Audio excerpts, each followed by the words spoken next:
Olá, este é o programa Por Dentro da Política e eu vou conversar com o deputado Coronel Camilo, do PSD. Bem-vindo, deputado, mais uma vez. Eu que agradeço. Aí, um grande abraço a todos que nos acompanham.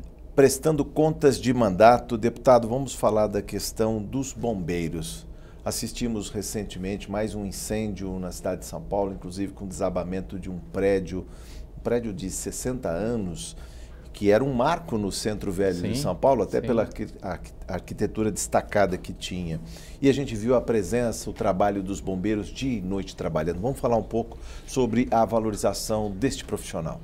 Então vamos lá. Primeiramente, parabenizar o Bombeiro de São Paulo. Não tem como lamentar as vítimas dessa grande tragédia no centro de São Paulo, mas parabenizar o trabalho desses homens, dessas mulheres que integram o Corpo de Bombeiros. E eu fiz um projeto justamente para ajudá-los, né? Muita gente não sabe, mas os hidrantes, muitos deles não funcionam na cidade de São Paulo, que dirá, né, no centro, que dirá mais para a periferia. Sim.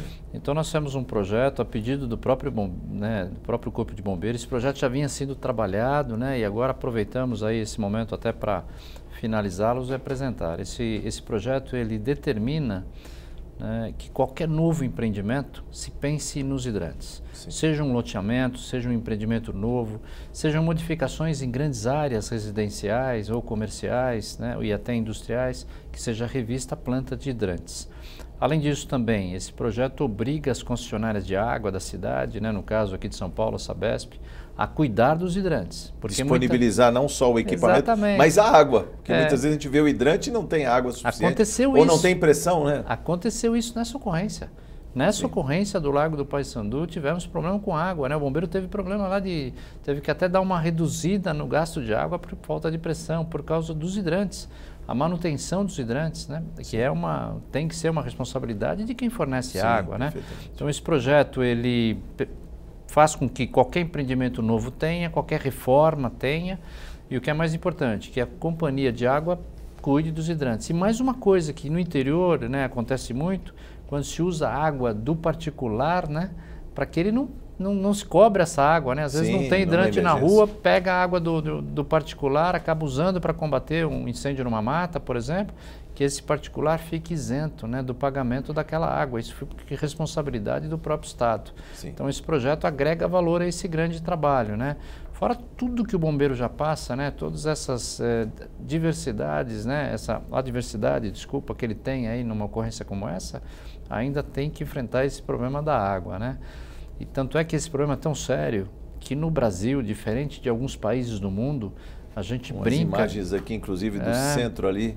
Grande trabalho praticamente imobilizado o Largo do Paissandu, todo o tráfego do entorno e toneladas, milhares de toneladas de detritos aí, de entulhos desta construção que veio abaixo, e o papel dos bombeiros ali, um trabalho permanente. Trabalho permanente. Fui do bombeiro, trabalhei aí no segundo grupamento, trabalhei no grupamento que atende essa área, inclusive. E o que muita gente não sabe é que, como eu estava falando, em outros países, não se leva água no carro de bombeiro. Vai só o carro, quando chegar lá, liga no hidrante, porque funciona. Aqui no Brasil não, tem que sair um autobomba carregado com tanque de água para ele ter como usar às vezes. Para começar a trabalhar no mínimo, porque não se acha água suficiente. Então esse projeto aí visa ajudar o Corpo de Bombeiros e indiretamente, né, toda a população de São Paulo. Porque quando tudo ficar funcionando corretamente, e isso é uma responsabilidade do poder público, né? Eu acho que a coisa teremos mais qualidade, um incêndio desse pode ser combatido com mais facilidade, né? E eu queria chamar a atenção, não dá como não fazer, né, do problema das invasões aqui em São Paulo, né?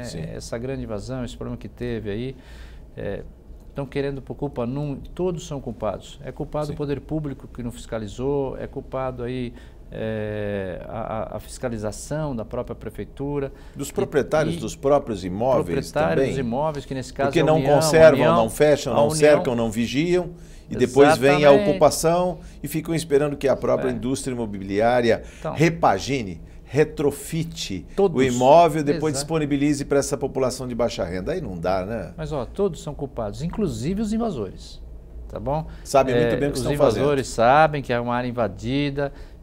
O risco... Tive notícia de engenheiros desse prédio que arrancavam ferros da parede para vender desse próprio edifício, ou seja, E mais ainda, eu acho que deveriam ser responsabilizados também aqueles que manipulam essa população para fazer as invasões, né?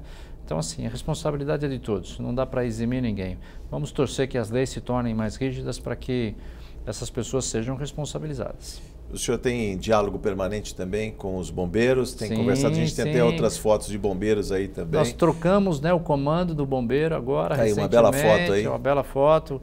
O cachorro é um grande aliado do bombeiro, pelo faro, para achar as pessoas, né? Tem equipamentos, o Bombeiro de São Paulo tem equipamentos muito sofisticados que identificam calor, né? Que identificam movimentações nos prédios, mas o animal, né, o cachorro é fantástico na localização de pessoas, não tenha dúvida nenhuma. E cumprimentar, né, já que nós estamos, o novo comandante do Corpo de Bombeiros, assumiu há pouco tempo, Coronel Eduardo, muito sucesso ao Coronel Eduardo, uma escolha do novo comandante-geral, Coronel Salles, mas o bombeiro continua muito bem. Agradecer ao Coronel Bertolini, que fez um grande trabalho, e esse projeto, inclusive, que eu apresentei... Mais imagens dos bombeiros aqui, inclusive, trabalhando, né? Trabalhando, olha, é um trabalho fantástico, um trabalho que agrega e que dá muito orgulho à população de São Paulo, né? O bombeiro de São Paulo assim, sou suspeito, mas na minha opinião, talvez seja o melhor bombeiro do Brasil e um dos melhores do mundo, né? Preparado e equipado também. Equipado, estudiosos. Ele só tem um pouquinho de falta de efetivo que eu espero que o nosso governo resolva. Hoje são aproximadamente quantos bombeiros para todo o estado de São Paulo? 9 mil menos de 10 mil bombeiros. Menos de 10 mil, são 9 mil bombeiros. E o que é mais importante também, em muitos lugares, o bombeiro está trabalhando junto com a comunidade, com as prefeituras. Então a gente tem o bombeiro do estado, que por convênio atende hoje 174 cidades. Algumas cidades não têm bombeiro, ou às vezes tem um bombeiro nosso junto com bombeiros civis. E tem algumas cidades do interior do estado que tem um bombeiro voluntário, né? Parabéns a todos esses bombeiros voluntários. Sim. Todos nós precisamos trabalhar na segurança, né? Como diz a Constituição, é responsabilidade de todos nós. Sobre a questão ainda do efetivo, há como ampliar? O senhor dialogou com um novo comandante, eu acho que certamente essa foi uma das demandas colocadas aí para o mandato. Tive recentemente o comandante, falamos sobre o Corpo de Bombeiros. Sim. E ele já deixou claro que aqueles soldados, porque o bombeiro também tem escola de soldados, né? Sim. Aqueles que estão sendo formados no Corpo de Bombeiros permanecerão no Corpo de Bombeiros. Isso nem sempre foi assim, né? Mas o Corpo de Bombeiros precisa de mais gente. Eu acredito que isso, ao longo do tempo, inclusive, vai melhorar, né? E há também possibilidade de transposição dentro da Polícia Militar, uma pessoa Sim. que já é soldado se tornar bombeiro, ou um bombeiro se tornar soldado e ir para outra guarnição? São todos uma grande equipe. Então, oficiais do Corpo de Bombeiros também podem voltar, trabalhar na Polícia Militar, o inverso é verdadeiro, porque o bombeiro em São Paulo é chamado bombeiro orgânico, ou seja, ele pertence à Polícia Militar. Quando ele foi criado lá no final dos anos, né, de 1800, eles já foram criados dentro da Força Pública. Sim. E aqui funciona muito bem, porque quando chega o bombeiro, todos se conversam, o bombeiro, o trânsito, rádio patrulha, agrupamento aéreo para salvamento, ou seja, isso causa uma integração muito boa entre as equipes, né, e não só do bombeiro. Eu queria fazer um reconhecimento também, já aproveitando, né, aos voluntários que trabalharam, né, aos médicos, ao pessoal da Defesa Civil e muitos voluntários que foram lá ajudar nessa ocorrência, né? Isso sempre acontece, viu? Quando tem ocorrências graves, a população de São Paulo é extremamente solidária, né? Chegou ao ponto de pedirem aí para não levar mais mantimento, Sim. né? Porque... Ou centralizar na Cruz Vermelha para pro... que aproveitadores também não se aproximem no campo ali de atuação dos bombeiros e acabem até atrapalhando o trabalho de buscas. Agora, deputado, ainda no tocante à questão da segurança pública, também trocou-se o comandante-geral da Polícia Militar. Isso. O senhor até lembrou aqui na tribuna desta Casa de Leis que é normal, toda vez que troca o governante, trocar o comando das polícias. Como é que o senhor vê a chegada do comandante Salles? Com muito bons olhos. A polícia continua com bons comandantes. O coronel Nivaldo César Restivo, que saiu agora justamente por causa de troca de governo. Cada governo traz a sua equipe, isso é Mas natural. Que continua ainda na segurança pública. O coronel Restivo foi convidado pelo secretário de Segurança, hoje é o chefe de gabinete da Secretaria de Segurança Pública, né? Passou para a reserva na Polícia Militar. Precisa aproveitar toda a expertise dele, né? Uma experiência fantástica. O coronel Nivaldo fez um excelente trabalho. A tropa gostava muito dele como comandante, ele era amigo de todos, da tropa, agregou muito a tropa, agregou muitos coronéis. O senhor trabalhou com ele também, o senhor foi comandante dele, né? Quando eu era comandante... De 2009 a 2012, o deputado Coronel Camilo foi comandante-geral da Polícia Militar do Estado de São Paulo, é isso? 2009 e 2012. Isso. Quando eu era comandante, ele era ajudante de ordens do secretário. Nós tínhamos o secretário de Segurança, Dr. Ferreira, eu era comandante-geral e o Nivaldo, aquela época, capitão, depois major, né? Ele era ajudante de ordens do secretário de Segurança lá em 2009. A gente já o conhecia, mas a nossa amizade só aumentou, ele fez um bom trabalho e graças ao trabalho dele dentro da polícia, comandou o choque, comandou o trânsito, comandou a região sul de São Paulo, muito carente, lá o CPA-M10, a região bem do sul lá da capital aqui, foi muito bem, por isso que ele foi convidado a ser comandante-geral e fez um bom trabalho. Agora eu queria falar um pouquinho do outro também, Coronel Salles, Marcelo Vieira Salles. E também, quando eu era comandante-geral, o Coronel Salles era ajudante de ordens do governador do estado. Ele também fez um grande trabalho, profissional de primeira, dedicado, amigo da tropa. Conhece também as ruas? Já esteve na linha de frente? Conhece, trabalhou muito tempo na cavalaria, trabalhou no choque. Na cavalaria? Comandou, inclusive, a cavalaria, mas trabalhou na cavalaria como tenente, como capitão. Depois, como coronel, já comandou a região oeste aqui, a área do M5, aquela região ali que cobre o Palácio do Governo, Pacaembu, Morumbi, uma área difícil, né? Uma área muito política e com muitos problemas também, né? Paraisópolis, né? Tem muita... Então ele tem uma boa experiência como comandante. Fez um bom trabalho lá, tanto é que foi... O senhor estava também durante a posse, foi lá desejar sucesso? Fui na posse, desejei sucesso, né? Parabenizei o Nivaldo que estava saindo, desejei sucesso ao Salles. E ele já está fazendo, né? Ele já está fazendo aí muito sucesso na corporação, porque ele está valorizando a tropa. Ele está valorizando, que foi também o objetivo principal de quando eu comandei a PM. Pois é, uma linha, se pode falar que é um plano diretor, vamos dizer. O comandante sempre traça um plano de comando, aliado aí, lógico, atrelado aos planos estratégicos do governo. Ele cria um plano para o tempo que ele vai ficar no comando. Eu tive como objetivo principal a valorização. Coronel Salles também tem a valorização como objetivo principal. Isso dá resultado. Sempre que a gente trabalha nas pessoas, que a gente valoriza as pessoas, nós trazemos sempre um bom resultado para o serviço. Seja no serviço público, seja no serviço privado, que a gente chama de colaboradores, né? Sempre que a gente prestigia, dá dignidade, dá condições de trabalho e reconhece o trabalho, ele sempre sai um bom trabalho. Ainda sobre o reconhecimento deste profissional da área de segurança pública, o que falar também sobre assistência jurídica aos policiais que se envolvem em ocorrências, ou seja, durante o serviço policial. Sim, nós apresentamos um projeto, né, nesse sentido, porque o policial de São Paulo ele não tem assistência jurídica. Ele vai por dever de ofício, atende uma ocorrência, acaba, não que ele queira, mas acaba trocando tiros com o infrator da lei, fere na perna, ou seja, às vezes até leva a óbito o infrator da lei, mas só qualquer ocorrência desse tipo ele responde a um processo. Não é natural, é preciso que para saber como isso aconteceu e o que o que nos deixa muito, vamos dizer assim, muito triste, né? Porque o governo não vê esse lado. A gente brigou muito como comandante-geral. O policial tem que contratar um advogado, ele vai trabalhar no serviço e contrata um advogado para se defender de um ato de serviço. Há muito tempo atrás existia na Caixa Beneficente os advogados que defendiam os policiais. Eu tentei na Procuradoria-Geral do Estado, não foi possível. Tentei na Defensoria, também não foi possível. Não é possível na Defensoria, na Procuradoria de Assistência Judiciária, né? Infelizmente. PAJ, né? Isso ligada exatamente. Na minha visão, um dos dois poderiam fazer. A Defensoria, só para ter uma ideia, na União, a Defensoria defende os militares. Já são advogados pagos pelo Estado. Aqui em São Paulo isso não acontece. Trabalha em duas linhas. Esse projeto que a gente apresentou, que vai permitir ao policial, se autorizado pelo governo, né, ele vai ser ressarcido. Ele contrata o advogado, é lógico, não vai ser ressarcido pela tabela da OAB. Ou seja, um advogado, não posso contratar lá um advogado que cobre o que quiser. Pela tabela da OAB para que ele seja ressarcido do que ele gastou. E trabalho noutra linha também de criar aí um pool de advogados, seja capitaneados aí pela OAB ou pela Caixa Beneficente da Polícia ou pela própria Defensoria, para que se contrate advogados no Estado, pago pelo próprio Estado, para defender os policiais em todo o ato de serviço. Hoje o policial empenha o seu próprio patrimônio Para fazer a sua defesa? Sim. Né? Na realidade, os policiais, até de uma forma de não ter muito desembolso com isso, eles fazem parte de associações e as associações oferecem assistência jurídica.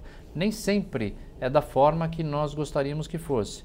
Então o projeto, ele nada mais faz do que fazer justiça com o policial. Esse projeto que a gente apresentou, ele gastou com o advogado num ato de serviço, ele vai lá e é ressarcido por esse valor, ou pelo menos parcialmente pela tabela da OAB. Como a tropa recebeu essa proposta? Porque muitos já passaram por isso e outros estão sujeitos agora, nesse momento. Eu vou te falar uma curiosidade. Muitos, inclusive o comandante-geral da Polícia de São Paulo.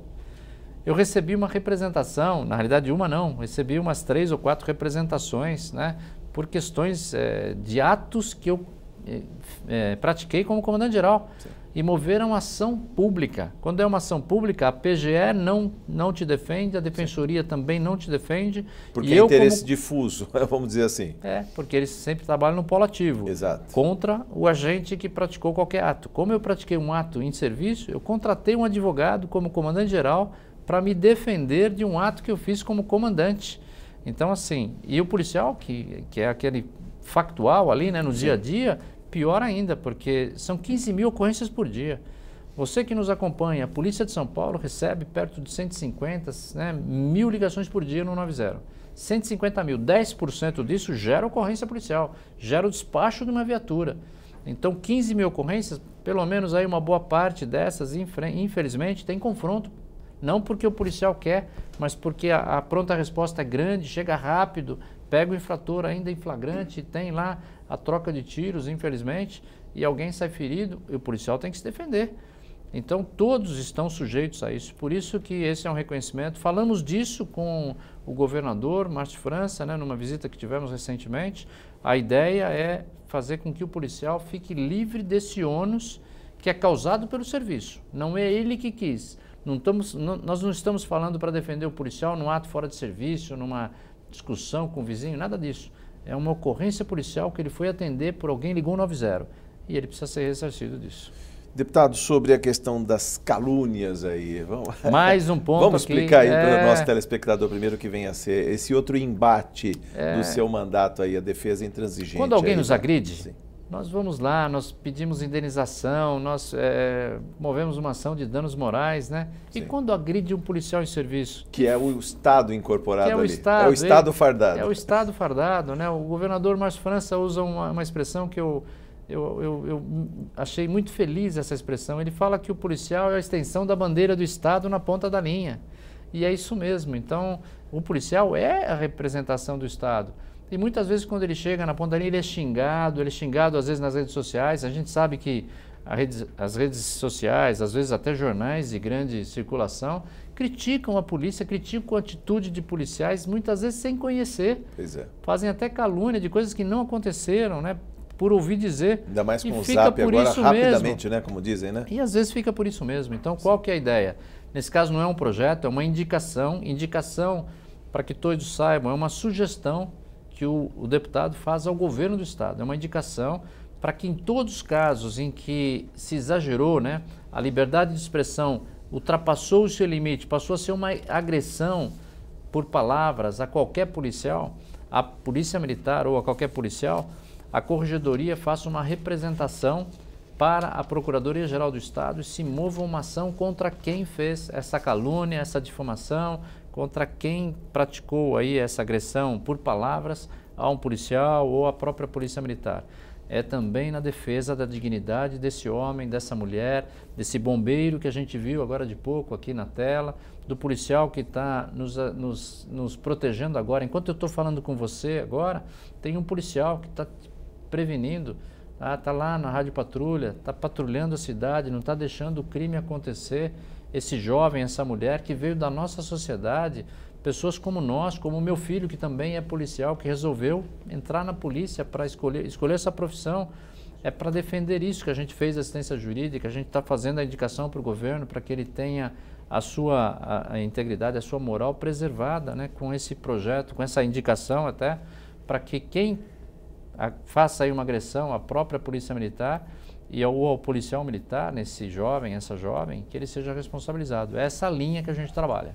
Deputado, como coordenador da Frente de Segurança nesta Casa de Leis, eu queria falar de zeladoria urbana, porque nós temos imagens aqui de áreas públicas degradadas, pichadas, e 2 outros temas que o seu mandato, de maneira recorrente, traz à tribuna, às comissões, a essa Casa de Leis, que é o Vizinhança Solidária e o Patrulha Família Segura.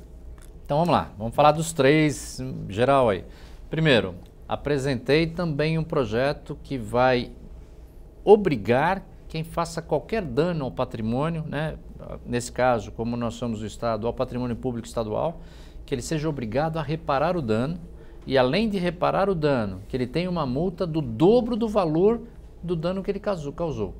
Isso na área administrativa, independe da responsabilização lá na área civil, na área criminal. Sim. Então, na área administrativa, que ele seja punido com uma multa do dobro do valor do reparo. Ele tem que pagar o reparo. Então, por exemplo, tivemos um problema no Arco do Jânio recentemente, os arcos do Jânio, né? Ali que foram totalmente repaginados, retrabalhados. Isso, na rua Jaceguai, ali aqueles arcos bonitos da cidade de São Paulo. Aquilo é um patrimônio do município, mas vamos supor que fosse do Estado.